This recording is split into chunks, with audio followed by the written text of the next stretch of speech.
Welcome to the French Wedding Podcast with your host Naïm, the only podcast in English about weddings in France. Great conversations, tips and insights about your French wedding, some wisdom before your big day, and the opportunity to hear wedding professionals actually living and working in France, only for your day to be the most amazing to remember.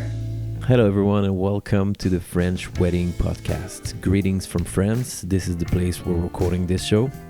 I'm Naïm, professional ceremony officiant based in my hometown, Paris, and I created this show especially for future brides and grooms willing to get married in Paris or anywhere in France. Each episode is an occasion to meet a main actor of the industry, can be a vendor such as a wedding planner, hair and makeup artist, bridal salon, videographer, venue owner, bloggers, you name it. This show exists to bring you some insight about how people do things in France regarding the wedding industry, but we also share funny stories, things to know, and special memories when we happen to work together on the very same wedding. Today on the show, we're going in the Middle East and talk about emotional intelligence. With an award-winning marketeer, we decided to leave a professional career in pharmaceutical to dive into coaching of leaders willing to reach their business goal and help them navigating through these changes in a smooth way. I obviously thought it could help to hear an expert in these topics. Her motto: transform disengagement to empowerment, optimize communication, and build trust. Reminds you something? Here's Nadine Zeinoun on the French Wedding Podcast. Nadine, welcome to the show. Thank you. Thank you for having me here, Naïm. Thank you for being here once again. This is a different episode, guys. We're not in Paris. I am in Paris. Nadine is in Beirut, Lebanon, for those who don't know. So welcome to one habitant of one of the greatest cities in the world. After or before Paris, I wouldn't say. Welcome to the show. How's everything going for you? Great. It's Very amazing. good. Nadine, you're an award-winning marketer. So obviously you're going to have to drive me to this. And I think you're the best person to introduce yourself. So I'll leave it to you. Thank you. Thank you very much, Naïm. Well, when I was an award-winning marketeer, I was in the pharmaceutical industry because that's where I started my career. So I used to be in the pharmaceutical industry and I worked there for almost 12 years. Okay. And I was the brand manager for a lot of countries in the Middle East. And then I had my third child. So it became difficult for me to manage everything. So I left and I started my own business, which is consulting. I started as a consultant actually for marketing people in the pharmaceutical industry. And then I discovered a new talent that I had, which is supporting people's growth and training and development. So that changed my world because that's when I went into emotional intelligence. I got certified on that. And I really found my passion in supporting people to grow and develop. And that's when I became a coach. And this was around, I would say 8 years ago, a little bit more than 8 years ago. And I started my path of coaching. And that was like the best thing ever. I know now that this is where I needed to land in this world on the path of coaching, where I can support people to grow and develop. I have so much admiration, I could say, for people saying this. Like, I knew that this was the thing I came up to the world to do. I really like that. Really like that. So you started you have a background in pharmaceutical, and for those listening, they would probably say, why would Nadine talk about all these things right now? The relationship about the show is probably the coaching and the fact that you're helping people taking decisions in business, but also probably in life in general, because life and business can be sort of mixed up, especially in 2021, where everything is like notification and emails and all sorts of things. So how did you shift it from this? It was like, was it easy or was it a decision that you took? It wasn't easy, I must say, but I did.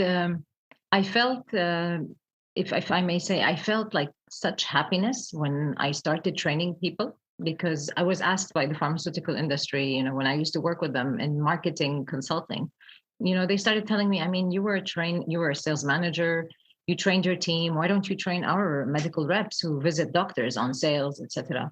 Okay. So I started that, and I found that I loved it.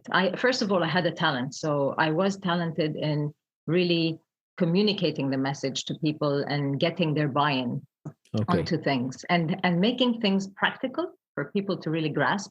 When I started training people on sales, I found that I have this way of making things practical, turning them into practical ways where people can actually implement them.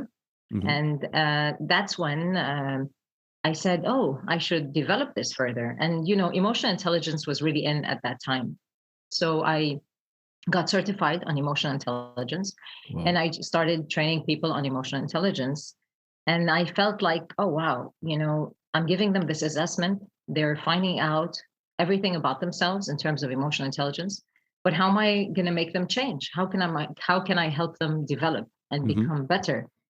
And that's when I went into coaching. So Okay. I kind of closed the loop. Okay, now I have an Yeah. assessment tool. I have the skills, and I can help people know where they are and develop themselves better. And I was going to say that emotional intelligence is amazing because it's something that you use everywhere, as you said, Yes. not only in the workplace, but also in your life. And it has helped me personally a lot. Yes, yeah, that's exactly what I was about to say. Especially when it comes to sales, people don't buy rational; they buy emotional Exactly. all the time. Exactly. So Exactly. must be helpful. Absolutely. You're probably an amazing salesman, but saleswoman, if I can say, a salesperson. But did you find it hard to switch from being a salesperson to running a sales team? Sometimes people have difficulties with this. Oh, sure. Absolutely. And actually, that's why I work with managers who Hmm. who are responsible for teams. Okay. Because when I became a sales manager and I became responsible for a team, it was so difficult for me to actually, first of all, understand the needs of the team. Hmm. Although I was a salesperson before, but it's different because here, You're running a you show. really need, yeah, you're running the show. You're responsible for, the sales, and you have a team. I had a team of 9 people, Yeah. different people. I Yeah. couldn't really understand at the start that these people are different from me, I and know. what turns them on or clicks them, is not the same that makes me click and gets me 100%. excited. Yeah, so it took me time, and I actually bumped into a couple of walls. I Yeah. must Yeah. say. You have Yeah. to sometimes. Yeah, and I made a lot of mistakes when I was dealing with people and dealing with teams, and that's why I really love helping managers grow their emotional intelligence, because at that time I had no emotional intelligence whatsoever, I must say. So like, it was at the start. Like the shift was hard, but like I think I'll say as always in life, it's always hard, and then it gets easy. Like the Yeah, training is difficult, but the war is easy. That's what we say also sometimes in French. So yeah, exactly. you offer a 10-week deep dive program to become Hmm. an emotionally intelligent leader. This sounds Exactly. very good. Yeah, I'm already sold to that. So Okay. how does it work? Like Okay. concretely? Yeah, concretely, to be a good emotionally intelligent leader, you have to start with yourself first. So, and this goes to either also married couples. Yeah. So, um, you need to really understand yourself in terms of how your emotions are impacting you. And when I say impacting you, I mean impacting the way you see life, impacting the decisions you make in life, impacting the way you speak, impacting the way you talk, impacting the Hmm. way you communicate with people, the way you connect with people, everything, because our Hmm. emotions are really behind almost every decision we Everything. make. Yeah. Yeah. So the first step, and that's the first step in the program, is for you to really identify who you are and what you want in life. Okay. And how do you want to be seen in life? Okay. Because that's very important to know, because uh, how we want to be seen is one thing, but our emotions make us behave in a way that doesn't always like unite Match. with how we want to be seen. Hmm. It doesn't match. Yeah, Hmm. there's a gap. Yeah. Many times there's a gap. So this is how I want to be seen, however this is how I come off due to my emotions, due to things that go on in my brain. Hmm. So it's important for me to understand that there's a gap. That's why I always start with self-awareness. So when you see the gap and you understand that, okay, although this is what you intend, but you're not there, the way you're Right. behaving isn't really showcasing where you want to be. So then we start working on, okay, how can we bridge this gap? And that's when we go into not only emotional intelligence, but we go into conversational intelligence, which is about how can we use conversations and the power of conversations to actually um, connect with people, engage our team, get them to be innovative, get them to perform high, at high standards, the standards Hmm. that we want, etc. So that's how the program goes. So we start with emotional intelligence, but then we move into conversational intelligence, we move into trust, we move into listening skills, we move into empathy and creating So you connection. you recommend to your clients, can be leader, business person, owner, anything, I guess. Hmm. You recommend them to engage in like dialogue, communication, questions with their Sure, staff. sure. That's like the main thing, because you know um, we don't ask many questions. Many times we make our own conclusions and we make our own judgments, and that's the first thing that actually stops the connection between you and others, is when you've already made a judgment about the Yeah. situation and about the other person in this conversation, and that creates the barrier. That's a big thing that creates the barrier. And as I always say, the antonym of judgment is curiosity, asking Yeah. questions. Yeah, ask questions, and not just any questions, because many times people think they're asking good questions, but they're actually asking the questions that they want because they want to lead the person somewhere. Yeah. So they want to convince them. And Yeah. That's like in my selling, problem as well. yeah, many people in selling, that's what they do. They try to take a person somewhere, but that's not the real curiosity we talk about when we're connecting with people and when we're trying to create trust and build trust with others, because that's, some people see the other way as manipulation, and this creates a further, a wider gap, if you want. What you say is, it's very funny. I was talking about this last week. What you just said reminded me a masterclass that I've seen from Chris Voss. Have you ever heard of Uh-huh. this person? Chris Voss? No. Yes. Well, you must read or see his masterclass, which is amazing. He's Okay. basically a FBI Oh, retired interesting. retired negotiator. Uh-huh. And instead of doing what every retired people from the FBI would do, probably security or anything like that, he chose to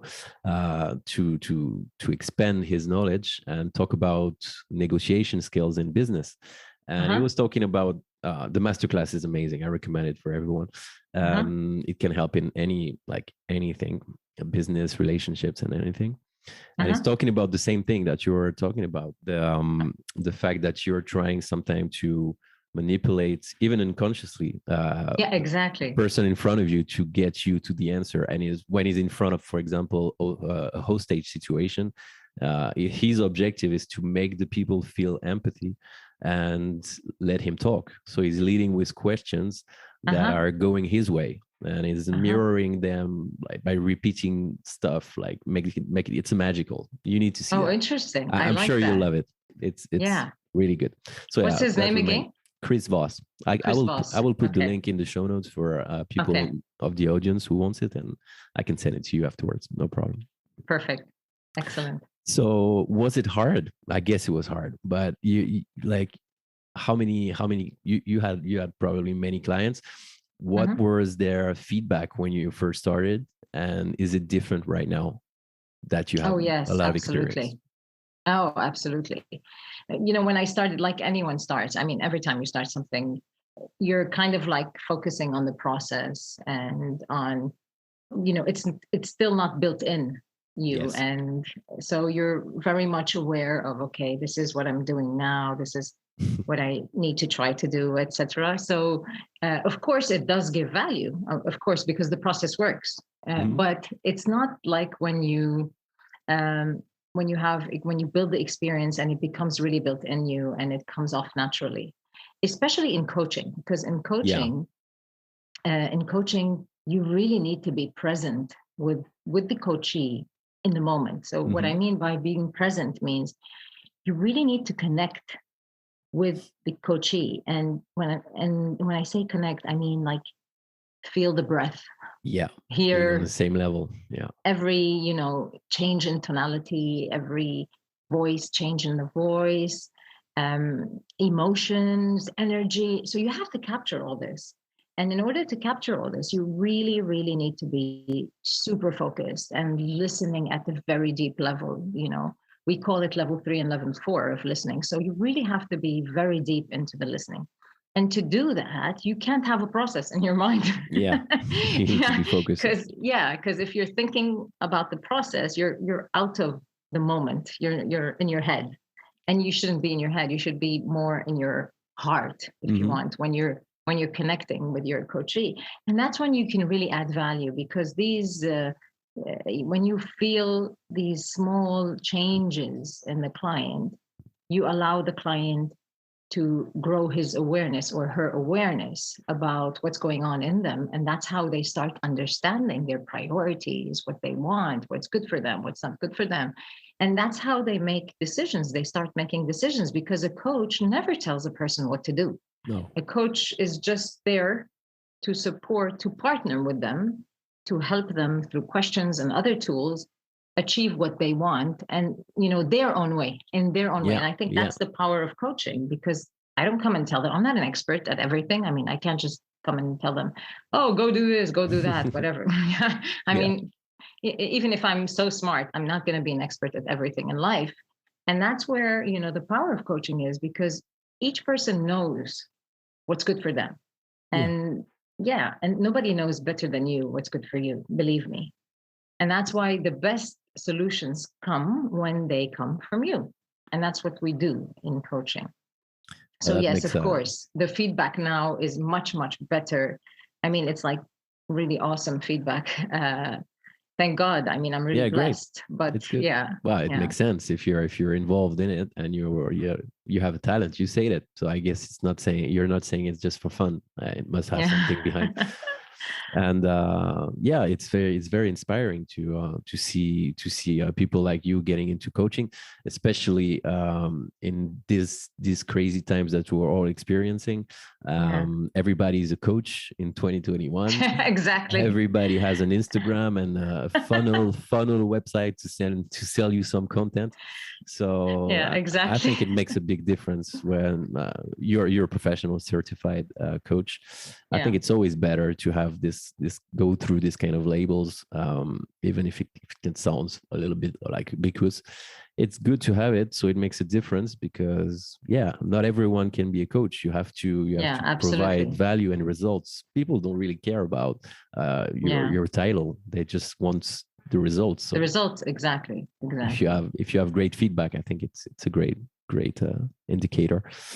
And what would you recommend to married couples when they're going through this kind of problems that can be related to businesses, but like communication problems, Yeah. difference of visions, maybe Yeah, difference exactly. of time frame in their relationship? Like what would you recommend? Like, not I guess you're not going to say 3 words and change them, but like, do you have a path, maybe a Sure, vision? sure, sure. First of all, I want to tell them that it's only normal to go Yeah. through downs in marriage. So, because, sometimes we have this rosy picture that, when I get married, everything's going to be great. We're going to enjoy every moment. And of course, you will have a lot of beautiful moments that you share together, but there will always be downs in the marriage, because, you're different people coming together under one roof, living together.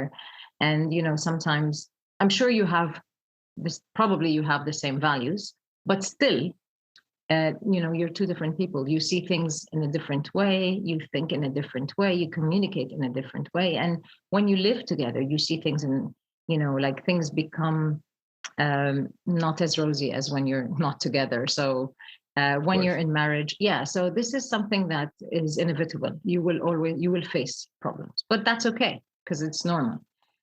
I believe the best thing is communication. I mean, I would never, you cannot top good communication in marriage because that's the key, because our brains are wired to make judgments. Okay. Yeah. So if we're in a relationship, and they're wired to make stories and assumptions. Okay. So like, for example, when we see things in different ways, okay, or if my husband like behaves in a specific way that's different from the way I would have behaved in the same situation, because I'm different, of course. So my brain makes assumptions that maybe he's doing this, or he doesn't love me, or maybe he's trying to hurt me in some way, or trying to take control or whatever. So I start assuming the worst cases that probably none of them is true. Okay. And the same thing with my husband, he makes the same assumptions about me. So these stories that we make up, okay. Everyone. Everyone makes up stories. But the thing is, we don't notice that they're stories and we take them as reality. And this is where the danger is, because when I take that this story that I, have created is a reality, I get stuck to my reality. And my husband has created another story and he has a different reality. Yes. So if each one of us is going to defend their own reality, we won't get anywhere.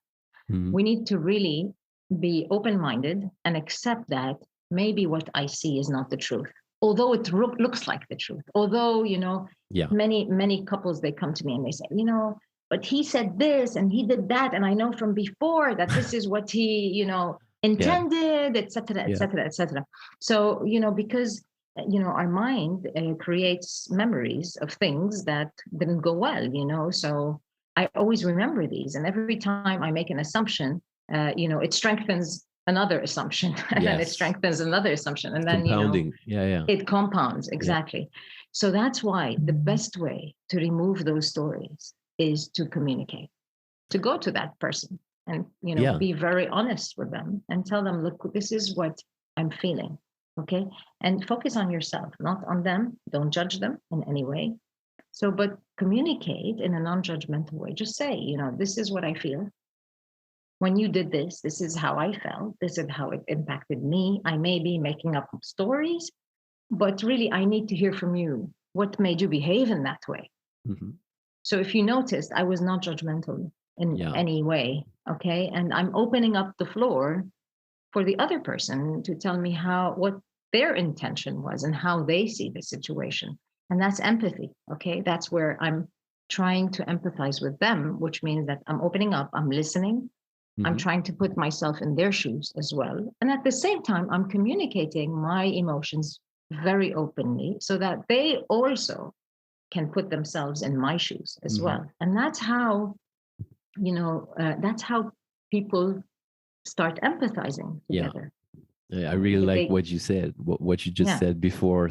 I think for me, it's one of the highlights of my day today is hearing you say that the opposite, the antonym of judgment is curiosity. I really like that. And I think that it resonates if you think about this, I think it solves a lot of problems that we can have. And we're thinking we have problems, but if we apply this exactly, even on a daily basis on anything, like you said, it's everywhere.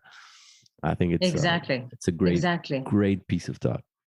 Really, and many times we don't really notice that we're judging. So we think that we're not judgmental, but we all are. Including myself. Please, so don't think that I'm excluding myself from this. If I coach people on this, it doesn't mean I'm perfect at this. No, I mean we all go through judgment. The important thing is that you notice that you're judging.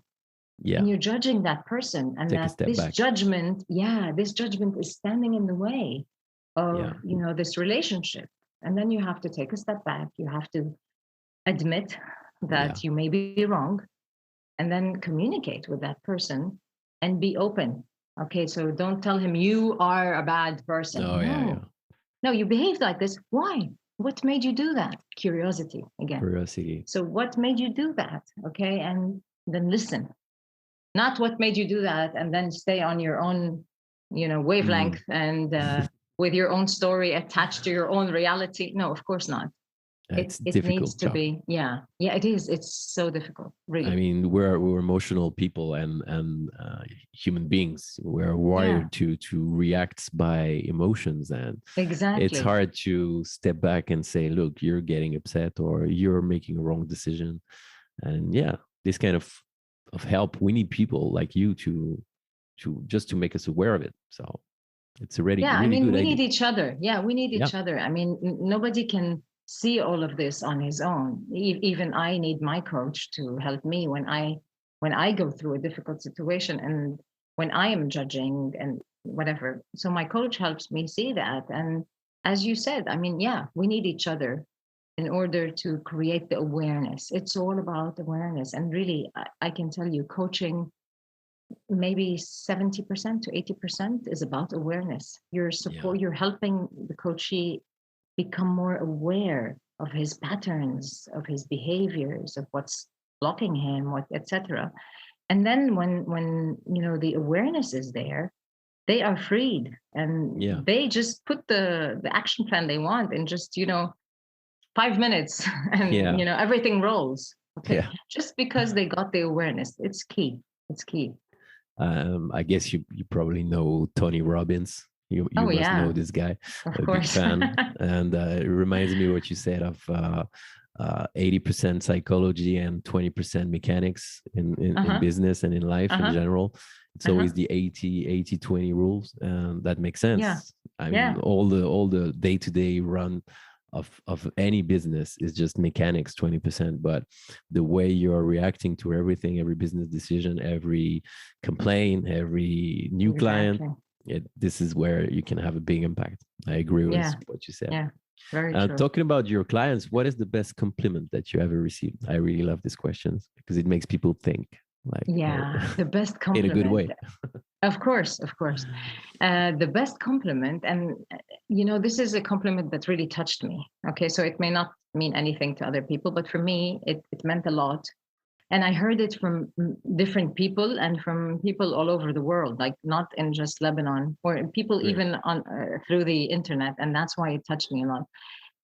I don't know why, but people tell me that when they talk to me, they just feel like this empathy, Yeah. and they feel like very good energy and vibes. And that really touched me because that's something that is in my intention. I mean, I aspire to be To be this. someone, Mm. having that positive energy that can really impact people and affect people, especially empathy. I really care a lot about empathy and compassion. So when they said that to me, I was like, wow, really? I never knew that. I mean, it really touched my heart. Nice. It sounds normal to you, but it's amazing for other people. This is where you can think that you found your path, I guess. Yeah, exactly. Exactly. Really good. Well, you can add this compliment. I'm one of them as well. I would say the same. Thank you. Thank you, It was a Naim. real pleasure to have you on the show. Before we go off, I'd like to ask you if you want to say something to our audience, to our couples. Sure. As I said, don't don't give up when you hit a challenge or any issue together. Don't give up. I mean, I know there are a lot of separations these days, and maybe divorce rate is going up, but that doesn't mean that you cannot fight against this. And what I mean is communication is key.